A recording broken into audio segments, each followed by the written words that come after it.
ஹெல்தியான ஈவினிங் ஸ்நாக்ஸாக வாழைப்பூ வடை பண்ணலாம். எப்படி பண்ணலான்னு பார்க்கலாம். 1 கப்பு கடலைப்பருப்பு எடுத்துக்கோங்க. 1 கப்பு கடலைப்பருப்பை நல்லா வாஷ் பண்ணிவிட்டு ஒரு 2 மணி நேரம் நல்லா ஊற போட்டுருங்க. அதுக்கப்புறம் இது நல்லா ஊறினதுக்கப்புறம் தண்ணியெல்லாம் வடிச்சிட்டு மிக்ஸி ஜாரில் சேர்த்திக்கலாம்.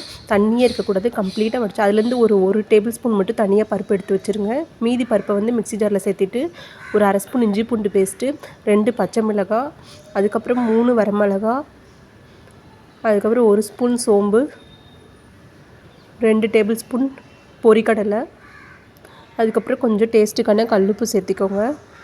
இப்போ இதில் 1 கப்பு கடலைப்பருப்புக்கு 1½ கப்பு வாழைப்பூ எடுக்கணும். நான் 1 கப்பு வாழைப்பூ இதில் சேர்த்திருக்கேன். இன்னும் ஒரு 1/2 கப்பு தனியாக வச்சுருக்கேன். இது எல்லாத்தையும் சேர்த்து இந்த மாதிரி அரைச்சிட்டு இப்போ நான் எடுத்து வச்சுருந்தோம்ல கடலைப்பருப்பு அது இது கூட மிக்ஸ் பண்ணிவிட்டு, இனி கொஞ்சம் இருந்துச்சுல்ல அந்த வாழைப்பூ அதையும் இது கூட மிக்ஸ் பண்ணிவிட்டு, ஒரு பெரிய வெங்காயத்தை பொடி பொடியாக கட் பண்ணி அது கூட சேர்த்துட்டு, கொஞ்சம் கொத்தமல்லி கருவேப்பிலையும் சேர்த்துட்டு, லைட்டாக கொஞ்சம் உப்பு சேர்த்திக்கலாம். அதுக்கப்புறம் கொஞ்சம் பெருங்காயத்தூளும் சேர்த்துட்டு நல்லா மிக்ஸ் பண்ணிக்கலாம். நல்லா ஃபுல்லாக கலந்து விட்டுருங்க. இப்போ சின்ன சின்னதாக உருண்டை பிடிச்சி வடைக்கு எப்படி எந்த ஷேப்பாக ரவுண்ட் ரவுண்டாக பண்ணுவோமோ அந்த மாதிரி ஃபுல்லாக பண்ணி வச்சுக்கலாம். பண்ணி வச்சுட்டு இப்போ ஒரு பேனில் நம்ம பொரிக்கிறதுக்கு தேவையான எண்ணெயை சூடு பண்ணிக்கலாம்.